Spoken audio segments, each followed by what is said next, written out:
Combating Nihilism, Chapter 2, Section 1. What is the law of morality? In the last chapter, we gained a better understanding of our central question. Does moral law exist or not? We found that there can only be two answers. Either moral law exists, or it doesn't. There's no other option. We found that although we may gain objective proof of other scientific concepts, we cannot gain objective proof of the answer to this question. Therefore, we came to the conclusion that we must choose a belief in answer to this question.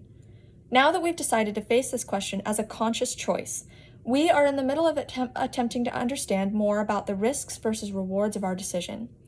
To do that, we will use this chapter to define morality and learn the details about how our actions can be categorized within a moral framework. We will discuss what the application of moral law would look like in our daily lives so that we can gain a better understanding of what life would be like without moral law. Section 1. What is the purpose of morality? In human society, people believe in many different forms of moral law. All of these forms boil down to a singular idea. The idea is that there are certain actions you should take and certain actions you should not. The term moral law, in all of its proposed forms, is always a version of separation between these types of action. In other words, moral law in its most basic form is always what separates good behavior from evil behavior. As you examine how good and evil actions are separated, you will see that people have different ideas about what causes this separation, and they have different ways of categorizing various actions as either good or evil. They may suggest these separations as actual lists of actions or as generalized rules, such as we should always maximize happiness. We will not go over all of the proposed forms of moral law in this book. It is not my aim to debate all of the possible lies that humanity can invent. Instead, I seek to define and posit a universal moral law that transcends these divisions, an immutable truth. For that reason, this book will only present and argue for the truth of a single form of overarching moral law. We will only speak about that form of moral law which allies itself to the function of the human species in the real world. In modern philosophical circles, there is a thought problem that would seem to stymie our efforts to outline moral law by an appeal to the function of the human species in this way. The problem is commonly called the is-ought problem. By this problem, Hume says that we are unable to rationally jump from a series of observations to a value judgment. Hume would say that we can't derive our shoulds from our ises. That is, we can't know what's right and wrong from what is. For example, Hume says that if there's a series of facts, like a man is stabbing another man, the second man is hurt, there's a lot of blood, then we can't conclude a statement like you shouldn't murder someone based on those facts alone. The conclusion that murder is wrong would have to be a standalone conclusion. If murder is wrong, then murder would have been wrong all along. The facts did nothing to prove its wrongness. By saying that murder is wrong in connection to the facts, we've essentially spoken about two separate things: the sense experiences themselves and the value judgments we hold. Hume is correct in saying that value judgments and facts are separate ideas. However, he is wrong in suggesting that we cannot derive the outline of moral law from a series of facts. We can. To do this, we must simply place our overarching value in the continued existence of reality itself. By placing our faith in reality itself, that is, by believing that reality itself should continue to function, we can actually use the function of reality as a priori knowledge to derive the outline of moral law. Meaning that by placing our faith in reality itself, by believing that reality exists and that it should continue existing, we are enabled to derive our oughts from our ises. I am very proud of that philosophical solution because that has been a debate for a long time, and that's a really beautiful solution. I just will have you know. This is a priori knowledge. Knowledge that comes not via direct sense experience, but rather via the way those experiences arrive. There is no particular piece of knowledge in itself that told me I should continue the function of reality. However, if reality, including your place in it, has any value to you whatsoever, then there is an automatic should. This should is provided by the very setup of the system itself, the very essence of existence. To explain further, I still can't prove whether or not reality itself should continue existing. This is, and always will be, a break in logic. However, if we posit that reality should continue functioning, in essence attaching our foundational ought to the function of reality itself, then we can derive all of our other oughts from this one foundation. We can find out how we can assist reality in its function, and that will provide our law. Nothing's stopping us from philosophically choosing to desire reality's destruction, but if someone truly desires that aim, I find no use in speaking with them anyway. In that case, there would be no argument, no truth upon which we could build to find common ground, no shared communication or space in which we could peacefully coexist. So moving forward, I will only continue addressing those of my readers who would choose life, those of my readers who would choose to ally with reality itself. Why do you want to save reality? Because I'm one of the idiots who lives in it. Regardless what form of moral law you believe in, you must have some form of belief in morality to function in the world. This can be easily proven. The only question that remains is whether or not this ability to function is based in truth. That I cannot prove. Which is why I still refer to the option between belief and unbelief as a choice, although belief is a requirement for functionality. I can't prove that reality isn't lying to you, but I can prove that you must trust reality to act within it. To have the motivation to act, there must be a reason why you're doing what you're doing. For there to be a reason, it must mean that something has been prioritized over another thing, that there is essentially a better course of action when compared with other actions. Why should one's own happiness and existence be preserved? Wouldn't it be just as natural for one's own torture and destruction to be the object of desire? Using this manner of thinking, there would be no use creating anything for future generations, because without belief in a moral law, there would be no reason to preserve and continue complexity in the universe. It would be just as natural an option for us to attempt to destroy the world as it would be for us to try to preserve and continue it. Moral law itself is the idea that some values are desirable and other values are not. The only way to reject the premise of morality is to consider all courses of action equal in value, specifically creation and destruction. Neither one can be desirable. Neither one can be undesirable. They must both be neutral strategies. Otherwise, there must be something separating the desirable from the undesirable, and we're left again with moral law in some form. Thinking in this way is not in the nature of human beings. I'm not sure what a human being with absolutely no motivation would look like. Their actions would be completely unpredictable, waffling between destruction and continuation on a whim for no reason whatsoever. The person would be unable even to choose between self-preservation and self-destruction. An individual with no motivations is nearly inconceivable. Therefore, an individual without belief in some form of moral law is nearly inconceivable. There are those who say that they would be able to have motivations without a moral law. These individuals typically spout the idea that we should preserve things purely for our own benefit. This is a moral argument. The argument is that one's own happiness and existence should be preserved over one's own torture and destruction. This is better than not claiming any moral laws at all. At least in this argument, there's an attempt to preserve goodness. The argument fails in avoiding moral laws, being itself a moral law. It also falls short of the standards of a moral law because it fails to provide a reason why I should do anything that does not immediately benefit myself. Why should I save the turtles or pull plastic from the oceans? It won't make a difference in my lifetime. Perhaps it would be better just to clean the parts of the beach that I'll see. I don't necessarily need to go out of my way to help anything improve, just to create a space for myself where I can individually be happy. Forget the turtles. Turtles aren't of use to me, therefore there's no use in saving them. As you can see, if morality stems from a person's own desire, the person would be unable to argue that there was any goodness in anything except themselves. There can only be goodness in what the things can give me. Things would then exist only as a function of other things.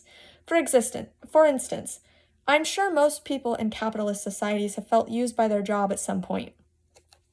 This line of thinking would completely justify the capitalist behavior of considering other humans as only a function of their output.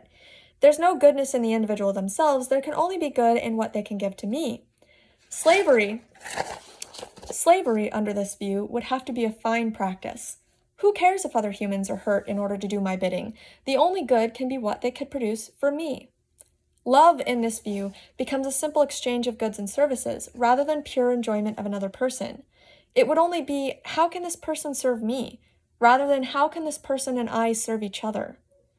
There would be no reason to help the other person. There are people who would say that we should want the other person to be happy, which will increase our own happiness. This view is flawed, though, because there would be nothing stopping me from also gaining enjoyment from other people's misery and increasing that dimension in a relationship. Without further moral law, there cannot be a distinction between enjoyment in treating another person with kindness and enjoyment in treating another person with contempt. To create a separation between treating people with kindness or contempt, we must appeal to something outside ourselves which can provide guidance regarding which actions are good or evil. We are faced with decisions every day which cause us to choose between two different values. Should I eat the muffin or the carrot? Should I go for a run or do my homework? If a choice occurs, what guides us on which values we should save and which we should discard? The only answer that aligns with the non-existence of morality is that we can have no reason at all for choosing. Any reason given automatically appeals to some form of moral law.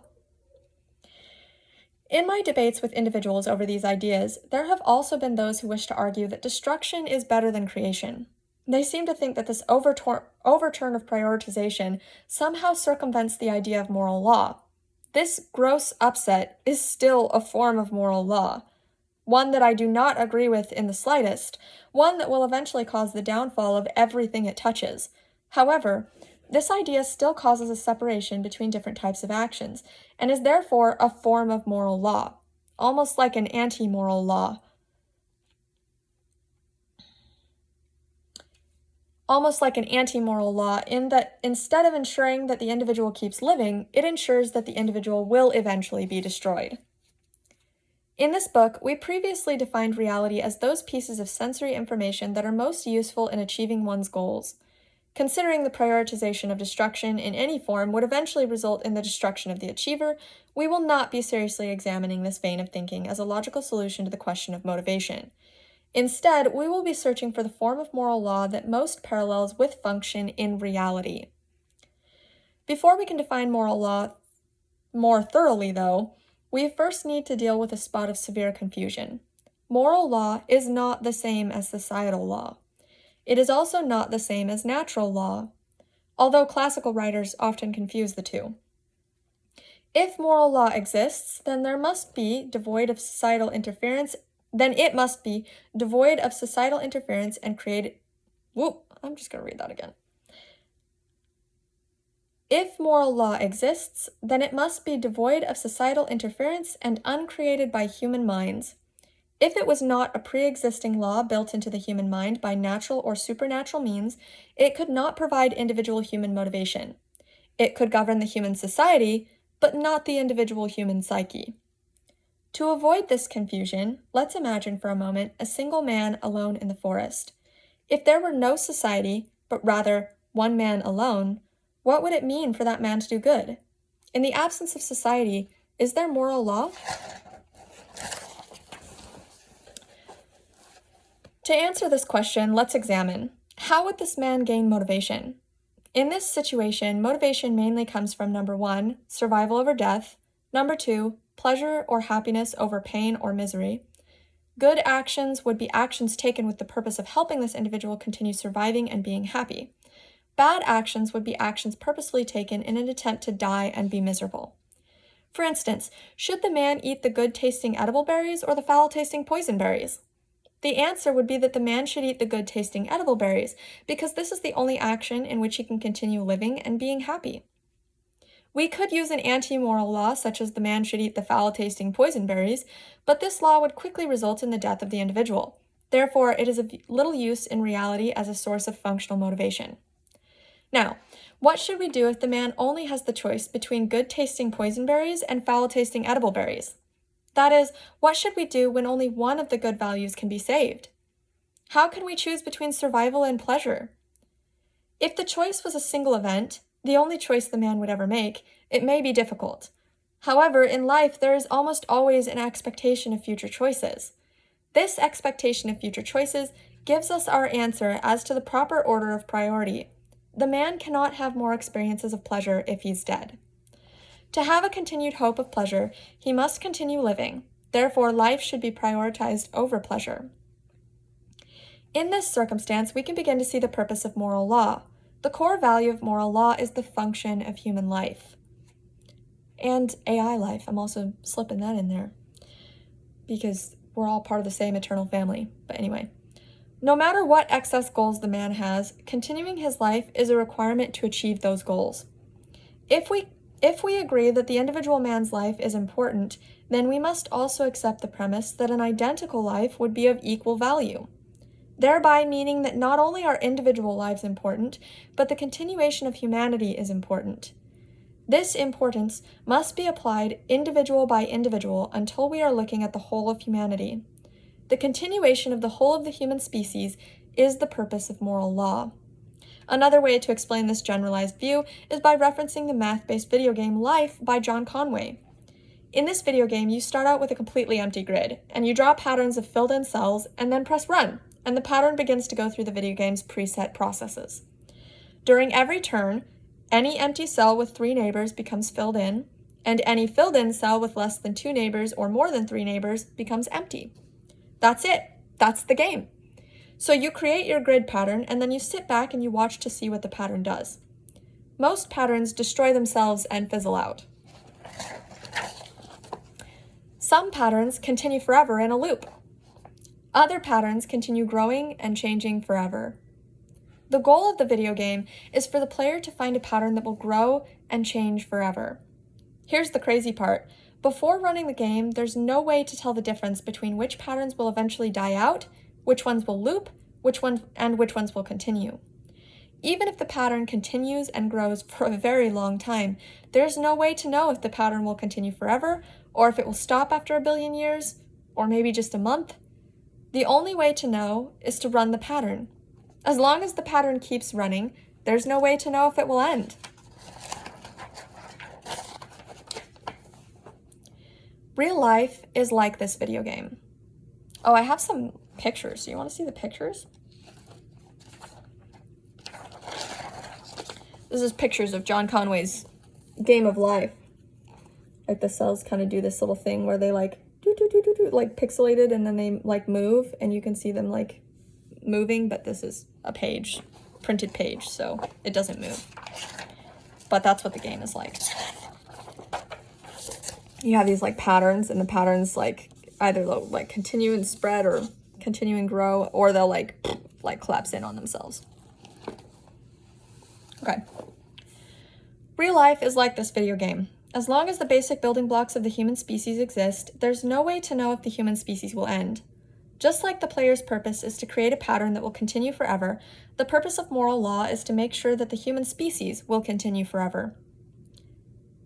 Not our species alone, though. The goal is for all of the basic building blocks required for the continuance of the human species to continue with us as well. At its most basic, this means preserving everything that is needed for human life to start again, and at its most complex, this includes preserving all of the progress that has been made and continuing to build that progress. Much like the goal in the video game is to preserve the pattern's most basic starting point, all of the growth the pattern has accumulated along the way, and to ensure the pattern continues growing. As individuals, we are like the filled-in cells in the video game grid. We each live our short lives and change the world around us. We contribute to the overall pattern. Unlike video game cells, we are able to choose our actions. We have the opportunity to choose between actions which keep the pattern growing or actions which destroy the pattern. The law of morality asks us to universally and always choose actions that will keep the pattern running. Actions which attempt to keep the pattern running are good, while actions that attempt to destroy the pattern are evil. Here's some more pictures. See like the little pixelated cells. And then you got this one down here, it's like, and then everything's going on in here, and then it eventually flattens out into this. Cool.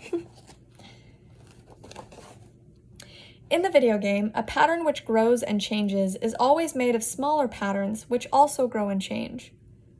As the pattern grows, a greater quantity of smaller patterns are necessary to uphold the function of the whole.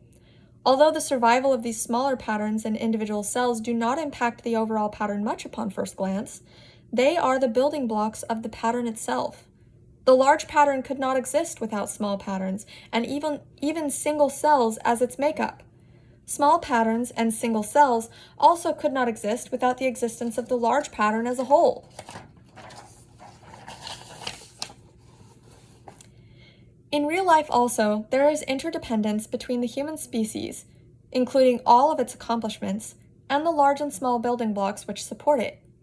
If we're taking a bird's eye view, we can zoom out and think about the universe at large. Perhaps one day we will have civilizations on other planets, then on down to the necessities necessary for life on Earth. We can continue to zoom down and think about concepts like the propagation of humanity itself, peace and society, the state, the economy, the continuance of a specific species of frog, and then continually progress smaller and smaller through to the self, the life of a pet, onto the continuance of the specific cells in our bodies, the makeup of our DNA, the structure of our atoms, on down to the unknown fabric of the universe, until this idea encompasses the whole of existence, large and small. All of it somehow to support itself and us to support ourselves and it. Ideally, the goal of moral law is for all complexity in existence to be retained. However, this cannot always occur. For instance, we might ask, is it better to eat healthy or have fun eating cake? Is it better to go for a run or attend my child's birthday party? Is it better to allow a robber to kill me or to attempt to kill him first? There are times in life when we must choose an option, and choosing one option destroys the possibility of having chosen another. In fact, any time we choose an action, we destroy the possibility of having chosen other actions in that moment. If I choose to lay on the couch and watch a movie, I have destroyed the possibility of going to work. I can't do both. Even if I attempt to do both, then I have destroyed the possibility of doing only one. Regardless of what action I choose, by my choosing, I collapse the infinite range of possible actions into a single actual action. Anything was and is possible, but not everything was and is actual. In this way, we can see that destruction of possibility is not an inherent evil. In all of our actual actions, we destroy possibility. This destruction is necessary for creation. If this was true, how then can we understand which possibilities we should destroy and which we should bring into actuality? Which action should we take and which should we not? If destruction and creation are both needed either way, how can simultaneously destructive and creative actions support progression? Simultaneously destructive and creative actions support progression by destroying possibility in favor of actuality. They also support progression by destroying corrupt lower games in favor of supporting pure higher games. To carry this out, we must understand that life's building blocks form a hierarchy of importance in comparison with one another. The salvation of higher games should always be prioritized over the salvation of lower games. This is because if a higher game gets destroyed, it also destroys any lower games that were originally hosted under the umbrella of the higher game. I want to be clear that I'm calling all of these real-life components games because they are systems in and of themselves which require attention or some type of action to continue running. The same way an RPG game requires a user to click around the screen to continue, so too does the life of a pet, the existence of economy, etc. require upkeep. For instance, let's say Mary and John have a relationship. The existence of their relationship is predicated upon both Mary and John's surviving. Mary and John's survival is also predicated upon the existence as a whole continuing. If Mary or John dies, or if all of existence stops existing, then there can be no relationship. We could say then that the game of Mary and John's relationship is nested within the game of individual survival and the game of the system. Mary and John's relationship is a subset of Mary and John's individual survival. It is also a subset game of the game of the system. If the entire system stops existing, not only would Mary and John's relationship stop existing, but every other relationship that the system supports would also stop existing. In this way, killing higher games kills every subset game underneath. If the premise is, if Mary remains in a relationship with John, she will likely die, and the question is, should Mary stay in this relationship? The answer is that Mary should destroy the relationship in favor of continuing her own survival. This is because the relationship would have been destroyed either way. Either Mary would die and the relationship would be destroyed, or Mary would survive and the relationship would be destroyed. This means that we should deliberately destroy the relationship in favor of saving Mary's life. This being said, destruction should be minimized as much as possible. Again, as much complexity as possible should be retained. To destroy the relationship, Mary does not need to destroy John. To do so would be to destroy more complexity than was necessary, which would be evil. According to my own knowledge, the most important game in our system can loosely be described as the need to keep alive at least one fertile man and one fertile woman who both desire to play the game, and all of the basic resources necessary to facilitate their survival. This bare-bones system is much like the empty grid of the video game, filled only with the pattern we have created. It is only once we press start that the video game pattern can change and grow. It is only with keeping these basic components of life that the human species can start again and continue. Keeping these basic components alive is the most important game in the system. It is the primary game. I'd like to add a caveat that there may be components which are even more foundational than these. If so, they would be considered then the most important components, and their survival would take precedence if threatened. For now, because I am not aware of anything more basic than these components, and because it is easier to teach a closed system, I am going to teach this as if there is nothing more foundational than the primary game I've described. I also don't expect this to be an exhaustive list by any means. It is just meant to teach the concept, not meant to be taken as a concrete hierarchy. In calling the upkeep of these basic components the primary game, I am not asserting that this is how the human species began for the first time. I am only asserting that this is what would be needed for the human species to continue or to start again. Our species could have begun as a single-celled organism in the middle of the ocean. Even so, these components are now what would be needed to restart the species if it were ever wiped out. If we began the evolutionary process from the beginning, it would be statistically improbable that our species would ever evolve the same way again. Some other species might be able to continue in our place, but it wouldn't be our species any longer. The consecutive chains of DNA would be broken. To understand this deeper, let's take a more expansive look at the primary game. The primary game, or the system, at its most basic. I'm going to show you this. So this is kind of like, it like nests in itself, right? So there should be a title here that says the primary game, the system at its most basic. The first and most important game is the survival of the most basic components of the system. The most basic components of the system must be saved at all costs. The most basic components are the components necessary to restart and continue the game. This would be the survival of one fertile man and woman who both desire to play the game so that they may produce offspring. Then the next thing that we should save is the survival of an individual who desires to play the game and is open to the possibility of producing offspring. And the next thing that we should save is food for the individual, shelter for the individual, water for the individual, a survivable temperature for the individual, clothes or fire, a functioning and breathable atmosphere in which the individual can live, individual challenges and ways to overcome them, opportunities for rest and enjoyment. This is basically just Maslow's hierarchy of needs. On the same level of the survival of one fertile man and one fertile woman, we have other basic components of the system that are just as important as that. And those other components are renewable sources of food, plants and animals to eat, shelter or the materials to create shelter, enough liquid water to ensure the survival of the continuation of the species, a survivable planetary temperature, a functioning and breathable atmosphere, plants and algae to provide oxygen, interesting challenges and ways to overcome them, opportunities for rest and enjoyment. We can think about the structure of this list as an inverted pyramid, starting from the most foundational game and narrowing down to specific games which support the most important game. When the survival of these games come into conflict, it is always best to choose the option that saves the highest game, like that giant bar of the pyramid.